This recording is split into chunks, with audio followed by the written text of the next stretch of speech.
उसका उनका बात से कांशीराम साहब उन्होंने एक बार ये भी बोला था कि भाई मैं धर्म परिवर्तन करूंगा, जो व्यवस्था हमें गुलाम बनाती है, हमारे ऊपर अत्याचार शोषण करती है, उसको छोड़कर मैं बुद्धिज्म की तरफ जाऊंगा। लेकिन अभी तक आदरणीय चंद्रशेखर जी इस दिशा में नहीं बढ़ रहे हैं, तो आप उनसे क्या कहेंगे? उसको लिए थोड़ा सा टाइम लगेगा। चंद्रशेखर भाई अंदर से प्लान बना रही है कि पहले हमारा सत्ता कम से कम काबिज हो जाए, क्योंकि भीम आर्मी का और आजाद समाज पार्टी का, क्या वो आए हैं यहाँ पर? नहीं आया तो लेकिन आना तो चाहिए। यहाँ पे इतना कुछ हो गया है, लेकिन आना तो एक चाहिए। बार संदेश दे दीजिए आप, हमारे चैनल के माध्यम से जरूर उन तक बात पहुंचेगी। मैं जो मानववादी विचारधारा के लोग हैं, मैं उनसे एक बात कहना चाहता हूँ। पानी पीना है तो गिलास से पियो, इन बोतलों में क्या रखा है? पानी पीना है तो गिलास से पियो, इन बोतलों में क्या रखा है? पूजना है तो बहुजन समाज पार्टी के उन महापुरुषों को पूजो, इन देवी देवताओं में क्या रखा है? मैंने आपको एक संदेश देने के लिए कहा था चंद्रशेखर जी को, ताकि वो आपकी बात सुने और वो इस आंदोलन में आए। नहीं तो ये बात है कि नहीं, आप बोल दो ना कि भाई चंद्रशेखर जी अगर मेरी आवाज सुन रहे हैं तो आपसे अपील है कि आप यहाँ आइए। बोलने में क्या जा रहा है? तो चंद्रशेखर भैया से मेरा अपील है कि आप यहाँ पे आइए और आंदोलन में शामिल होइए। आपका बहुत इसमें तो इसको काट देना धन्यवाद चाहिए था ना रहेगा। आपको। क्या डर लगता है? डर नहीं लगता है, डर लगता है? भगवान को मानते ही नहीं है। फिर ये क्या है अगर नहीं मानते तो? ये ऐसे ही फैशन में बांध लिया हम। फैशन में? रियली बोले तो अगर फैशन में आपके गले में कोई बेल लटका दूं या कोई रस्सी लटका दूं तो फैशन हो जाएगा? फैशन तो नहीं होगा। फैशन करो, पढ़ाई का करो, बाबा साहब जैसा बनो, सूट बूट पहनो। फैशन करना तो ऐसा करो ना। तो बताओ, खोलेंगे या नहीं खोलेंगे इसे? इसको खोल देंगे, कब? अभी खोल देंगे। चलिए खोलिए।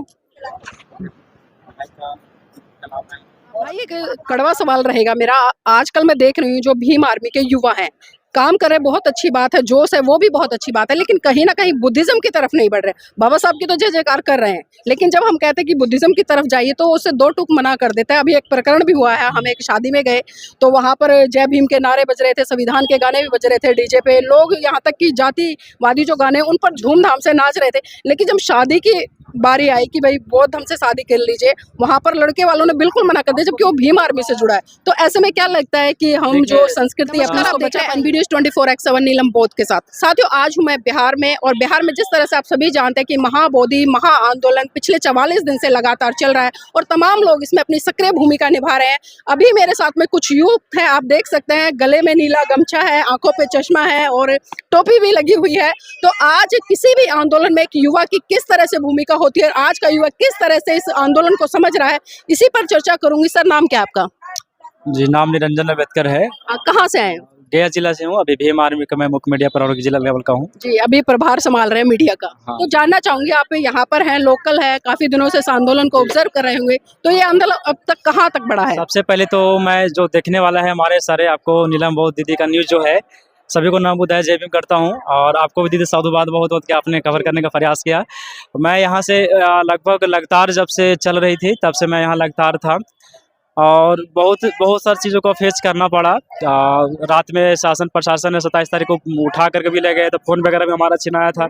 एक हमारे साथी महाराष्ट्र से था, तो दूसरा तीसरा दिन मिल गया, और वहाँ से लेकर के जर्नी स्टार्ट हुआ। फिर हम लोगों ने NMCH Anugrah Narayan Magadh medical college है, वहाँ पे भी धरना दिया, क्योंकि वहाँ ही छोड़े थे जाकर के रात में।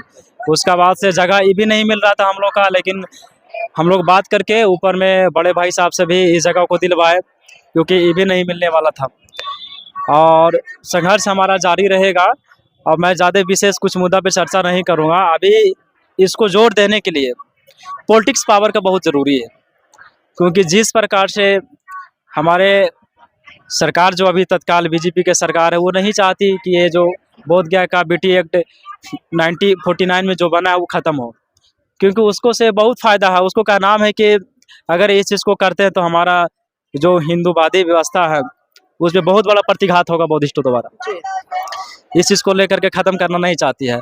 इसको लेकर के हमारे लोकल जितनी भी भंते के साथ साथ में उपासक लोग हैं, उनको यहाँ आने की ज़रूरत है। और ये तभी संभव होगा जब यहाँ से हम लोग फील्ड में जाएंगे।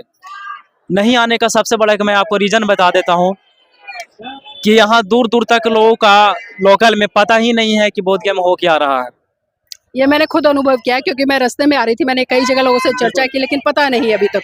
तो क्या लगता है कि जब तक यहाँ पर जन सैलाब नहीं उमड़ेगा, भीड़ इकट्ठी नहीं होगी, प्रतिनिधित्व करने वाले लोग इकट्ठे नहीं हो, तो क्या लगता है सफलता की तरफ बढ़ेगा ये आंदोलन? हाँ नहीं, जब तक भीड़ यहाँ पे इकट्ठा नहीं होगी, हमारे संसद में, विधानसभा में जितने भी हमारे विधायक और सांसद हैं, अगर मुखर रूप से आवाज़ नहीं उठाता है तो हमें नहीं लगता है कि ये इतना जल्दी देने वाला है, क्योंकि महाबोधि हमारी विरासत की बात है। जी, आपने अभी सत्ता की बात की थी कि जब तक हम सत्ता में नहीं आएंगे तब तक हम मजबूती के साथ में इन बौद्ध विहारों के तमाम जो आपके स्थल है उनको नहीं बचा पाएंगे। तो सत्ता में आने के लिए किस तरह से काम करना पड़ेगा लोगों को? सत्ता में आने के लिए देखिए, सबसे पहला चीज़ तो कि हमारे ही अपने ही लोग हैं जो पहले तो बहुत कुछ बोलते हैं, लेकिन सत्ता में जाने के बाद वो पलटी मार देते हैं। जैसे जीतनराम मांझी जी पहले बोलते थे कि पंडित आते हैं और कहते हैं कि भोजन नहीं करेंगे, और हरामी इस प्रकार से चले जाते हैं। इस प्रकार से बोले तो उनको कितना मारने के लिए लोग लग गया था, कई बार हमारे मंदिर में धुआया गया, लेकिन वही देखिए आज उसका तलवा चाटने में लगे होते। ऐसे ऐसे अगर हमारे सांसद रहेंगे तो नहीं लगता है कि हमारा सत्ता कभी आ पाएगा। बाबा साहब ने दो बात कही थी, एक तो राजनीतिक सत्ता प्राप्त करने के लिए कहा कि भाई जाइए आप उस मंदिर पर कब्जा कर लीजिए जहां से आपकी मुक्ति के द्वार खुलते हैं। दूसरा उन्होंने कहा कि जब तक आप अपनी सांस्कृतिक विरासत को मजबूत नहीं करोगे, यानी कि अपने धर्म को मजबूत नहीं करोगे, तब तक आप किसी भी दिशा में सफल नहीं हो सकते। तो आज बहुजन समाज को आप कहाँ देखते हैं कि वो अपनी संस्कृति की तरफ लौट रहा है, या आज भी कहीं ना कहीं वही उलझा पड़ा है, जिसके कारण आज देख रहे हैं कि 2014 से 25 बीत गया है, पूर्ण बहुमत के साथ में आरएसएस और भारतीय जनता पार्टी विराजमान है। हमारे बहुजन समाज के जितने भी लोग हैं इतने भोले भाले, वो लोग इतना भोले भाले हैं कि जिस प्रकार से लोग मनुवादी हिंदू व्यवस्था जिस प्रकार से बोल देते हैं उस प्रकार से लोग करने के लिए राजी हो जाते हैं। और यही कारण रहा है कि हमारा विज्ञान के बारे में, हमारा संस्कृति के बारे में जानने का प्रयास नहीं कभी किया। दोष किसको देंगे, उन लोगों को या उन लोगों को जो काम नहीं कर रहे? लोग का दोष देंगे, क्योंकि भाई जब होली दिवाली, मैं होली में आया था, हमारे लोगों को बोला कि भाई कम से कम होली आ रहा है तुम लोग छोड़ के चलो, तो बोला नहीं हमारे पास समय नहीं है, पैसा नहीं है, से जाएंगे तो हमारे एक दिन का दिहाड़ी छूट जाएगा। इस प्रकार से हमको बोला, क्योंकि इसके बाद मैंने मीटिंग किया था, और वही मैं देखा जब यहाँ था तो देख रहा हूँ कि लोग खूब होली खेल रहा, मना रहा था। मैं समाज का दोष नहीं दूंगा, अपने जो बड़े बड़े लीडर है उसका तो दोष नहीं दूंगा। और कहीं कहीं लीडर की भी कहीं कमियां रही हैं, और सरकार के सबसे बड़ा कमियां रही कि हमारे आज तक संविधान का पाठशाला नहीं चला पाया। जो संविधान का हमारा ये 6ठा से लेकर के 10वां तक चलाना चाहिए था, हमारा कानून व्यवस्था को पढ़ाना चाहिए था, सिर्फ उसको यूपीएससी लेवल पे, हाई लेवल पर रख दिया गया। तो हमारे कानून, हमारे जो मौलिक अधिकार जानेंगे कहाँ से लोग? जानेगा नहीं। आपकी व्यवस्था या आपके महान पुरुषों को क्यों पढ़ाएंगे स्कूलों में, जब उन्हें पता है कि भाई हमारे महान पुरुषों से, हमारे लोगों से काम चला है, तो आपके महान पुरुषों को क्यों पढ़ाएंगे? उन लोग बोलते हैं, जैसे मोदी जी जाते हैं यहाँ से तो विदेश में बोलते हैं कि हम बुद्ध के धरती से आए। कुछ दिन पहले आंदोलन के पहले ही ट्वीट किए थे वो मोदी जी, हमको भविष्य में युद्ध नहीं चाहिए, बुद्ध चाहिए। उस पर ट्रोल भी हमने बहुत सारा किए थे, और हमारे लोग भी इस प्रकार से हैशटैग भी चलाए थे उसको। भाई एक कड़वा सवाल रहेगा मेरा, आजकल मैं देख रही हूँ जो भीम आर्मी के युवा हैं काम कर रहे हैं, बहुत अच्छी बात है, जोश है, वो भी बहुत अच्छी बात है, लेकिन कहीं ना कहीं बुद्धिज्म की तरफ नहीं बढ़ रहे। बाबा साहब की तो जय जयकार कर रहे हैं, लेकिन जब हम कहते हैं कि बुद्धिज्म की तरफ जाइए तो उससे दो टूक मना कर देता है। अभी एक प्रकरण भी हुआ है, हम एक शादी में गए तो वहां पर जय भीम के नारे बज रहे थे, संविधान के गाने भी बज रहे थे डीजे पे, लोग यहाँ तक कि जातिवादी जो गाने उन पर धूमधाम से नाच रहे थे। लेकिन जब शादी की बारी आई कि भाई बौद्ध हमसे शादी कर लीजिए, वहां पर लड़के वालों ने बिल्कुल मना कर दिया, जबकि वो भीम आर्मी से जुड़ा है। तो ऐसे में क्या लगता है कि हम जो संस्कृति अपनी उसको बचा पाएंगे? सबसे बड़ी रीजन है कि भीम आर्मी में ज्वाइन करता है लोग उसका जो पढ़ने का जो तौर तरीका है सही ढंग से पढ़ नहीं पाता। भीम आर्मी का जो मैनिफेस्टो है उस चीज को नहीं पढ़ पाता है। हमारे कैडर की कमी नहीं लग रही आपको? कैडर की कमी, बहुत बड़ी कैडर की कमी है, क्योंकि हम खुद फेस किए हैं।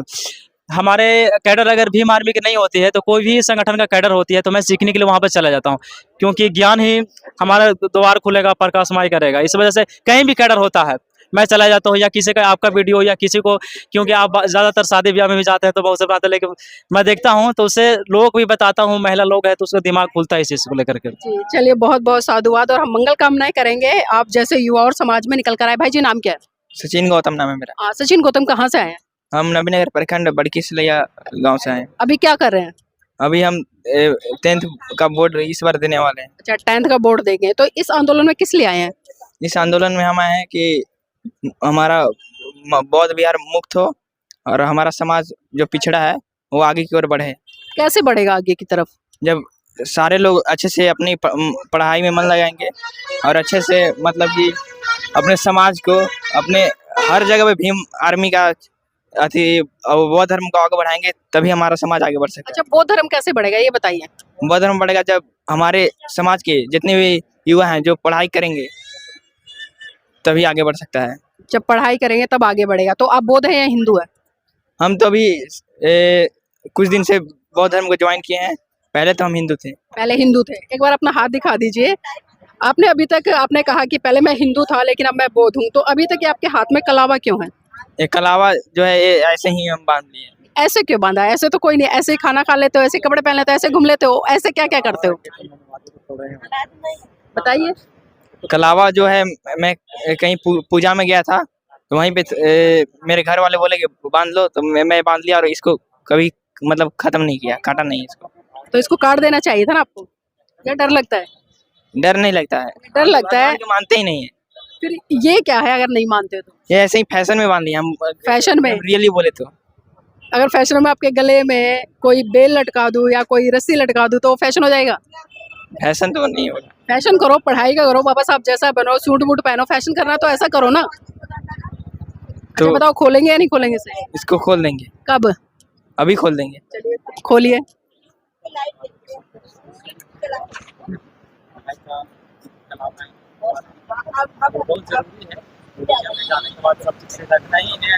चलिए मैं आपके लिए साधुवाद कर देती हूँ। आपने मेरे कहने पर ये कलावा खोल दिया है, लेकिन मैं चाहूंगी मेरे कहने पर नहीं बल्कि आप इसको दिल से खोलें और भविष्य में कभी भी ऐसी चीज़ों को ग्रहण ना करें जो आपको आपकी संस्कृति से दूर ले जाए और आपके महान पुरुषों का अपमान करें। प्रॉमिस करते हैं? प्रॉमिस करते हैं। चलिए ठीक है, बहुत बहुत धन्यवाद। भाई जी नाम क्या है? अक्षय कुमार अम्बेडकर, कहाँ से आए हैं? नबीनगर प्रखंड, पथरा ग्राम। तो अभी जी बिहार से हैं। क्या कर रहे हैं अभी वर्तमान में? अभी स्टडी में कर रहा हूँ 10th का। अच्छा, 10th क्लास में आप। तो आज आप इस आंदोलन में आए हैं, इस आंदोलन में आने का उद्देश्य क्या है आपका? इस आंदोलन में आने का उद्देश्य है कि यहाँ पे बहुजन समाज पार्टी के सारे लोग नहीं जुड़ पा रहे हैं। अभी मैं आते वक्त देखा कि सिर्फ 10 ही लोग। नहीं, ये पार्टी का तो आंदोलन हो ही नहीं रहा। आपने बहुजन समाज पार्टी की बात करी, ये पार्टी का आंदोलन नहीं है। ये तो जो बौद्ध टेम्पल है उसको बचाने के लिए आंदोलन हो रहा है। बचाने के लिए आंदोलन हो रहा है। तो वहाँ पे मैंने आते वक्त देखा कि सिर्फ 10 ही लोग आंदोलन कर रहे थे। इसलिए मैं कहना चाहता हूँ कि जितने भी भारत के SC ST OBC समाज के लोग हैं एवं बहुजन समाज पार्टी भीम आर्मी के जितने भी लोग हैं, सभी लोग आए यहाँ पे चक्का जाम करके दे और दिखा दे अपना पावर कि हम भीमराव वंशक है यहाँ पे। तो आपके जो नेता है यानी कि चंद्रशेखर जी वो आए हैं यहाँ पर? अभी तो मेरा ये नहीं मालूम है कि आप दूसरों पे सवाल उठा रहे हो ना, ये सवाल हमें खुद पे भी कर लेना चाहिए। जो आपके नेता है, नेतृत्व कर रहे हैं भीम आर्मी का और आजाद समाज पार्टी का, क्या वो आए हैं यहाँ पर? नहीं आया तो लेकिन आना तो चाहिए। यहाँ पे इतना कुछ हो गया लेकिन आना तो चाहिए। एक बार संदेश दे दीजिए आप, हमारे चैनल के माध्यम से जरूर उन तक बात पहुँचेगी। मैं जो उन मानवादी विचारधारा के लोग हैं, मैं उनसे एक बात कहना चाहता हूँ। पानी पीना है तो गिलास से पियो, इन बोतलों में क्या रखा है? पानी पीना है तो गिलास से पियो, इन बोतलों में क्या रखा है? पूजना है तो बहुजन समाज पार्टी के उन महापुरुषों को पूजो, इन देवी देवताओं में क्या रखा है? मैंने आपको एक संदेश देने के लिए कहा था चंद्रशेखर जी को, ताकि वो आपकी बात सुने और वो इस आंदोलन में आए। नहीं तो ये बात है कि नहीं, आप बोल दो ना कि भाई चंद्रशेखर जी अगर मेरी आवाज सुन रहे हैं तो आपसे अपील है कि आप यहाँ आइए। बोलने में क्या जा रहा है? तो चंद्रशेखर भैया से मेरा अपील है कि आप यहाँ पे आइए और आंदोलन में शामिल होइए। आपका बहुत इसमें धन्यवाद रहेगा। आप भीम आर्मी के नेता हैं, इसलिए आपको आना चाहिए यहाँ पे। बिल्कुल। तो देखिए यहाँ पर बहुत अच्छी बात कही है, क्योंकि सवाल भाई जी दूसरे लोगों पर उठा रहे थे कि वो नहीं आ रहे। तो मैंने भी सवाल किया कि जो आपके नेता हैं, भीम आर्मी के संस्थापक है, आजाद समाज पार्टी के संस्थापक है आदरणीय चंद्रशेखर जी, क्या वो आए? तो एक अपील किया उन्होंने कि भाई वो आए यहाँ पर और अपनी उपस्थिति जरूर दर्ज कराए। जी भाई जी। देखिए, इसको लेकर के चर्चा भी चल रही है, क्योंकि चंद्रशेखर भाई जहाँ जाते हैं तहाँ पे पता ही है कि लाखों की संख्या में भीड़ रहता है। तो 1 तारीख के हम लोग यहाँ पे जो भी जिला कमेटी कि हमारा भीम आर्मी का टीम है 1 तारीख यहाँ आकर के लामा सर के साथ बात करेंगे कि आप यहाँ पे सुविधा दिलवाने के लिए करके, क्योंकि चंद्रशेखर भाई आएंगे तो यहाँ बेस का दांत खट्टे हो जाते हैं हमारे मनवादी सरकार का खास करके। तो बात चल रही है 1 तारीख के फाइनल होने के बाद हम लोग बुलाने का टाइम और डेट उस दिन फिक्स कर लेंगे। आप रहेंगे तो उस दिन न्यूज कवर कर सकते हैं। अभी आपने बात की 1 तारीख के लिए बोल रहे हैं ना, 1 तारीख को हम लोग बैठक करेंगे चंद्रशेखर भाई आने का टाइम लेने के लिए लामा सर के साथ में यहाँ पे, क्योंकि तो यहाँ पर तो ज्यादातर जितने भी हम देख रहे हैं जो बुद्ध के मानने वाले हैं, बुद्ध के समर्थक हैं, बौद्ध लोग हैं, वही आ रहे हैं। तो जानना चाहूंगी जो आदरणीय चंद्रशेखर जी हैं वो बौद्ध हैं या भी हिंदू हैं? देखिए लीगल अगर देखा जाए, लीगल हमारे जितने भी बौद्ध बने हैं वैसे ही बता दीजिए जैसे और भी नेता है। वैसे तो बौद्ध हैं, क्योंकि संसद भवन में हमारे पहली बार तथागत बुद्ध का नाम हुआ था, नमो बुद्धाय जय भीम। जब चंद्रशेखर भाई ने शपथ उससे पहले नहीं हुआ? उससे पहले जय भीम सुने थे, लेकिन नमो बुद्धाय नहीं सुने थे। साहब काशीराम जी के समय से चलते आ रहे हैं। तो जब वो गए, मोदी भी बोलते हैं, अमित शाह भी बोलते हैं, और भी तमाम। उनका बात से मैं किसी को देखा नहीं। उनका बात से कांशीराम साहब उन्होंने एक बार ये भी बोला था कि भाई मैं धर्म परिवर्तन करूंगा, जो व्यवस्था हमें गुलाम बनाती है, हमारे ऊपर अत्याचार शोषण करती है, उसको छोड़कर मैं बुद्धिज्म की तरफ जाऊंगा। लेकिन अभी तक आदरणीय चंद्रशेखर जी इस दिशा में नहीं बढ़ रहे हैं, तो आप उनसे क्या कहेंगे?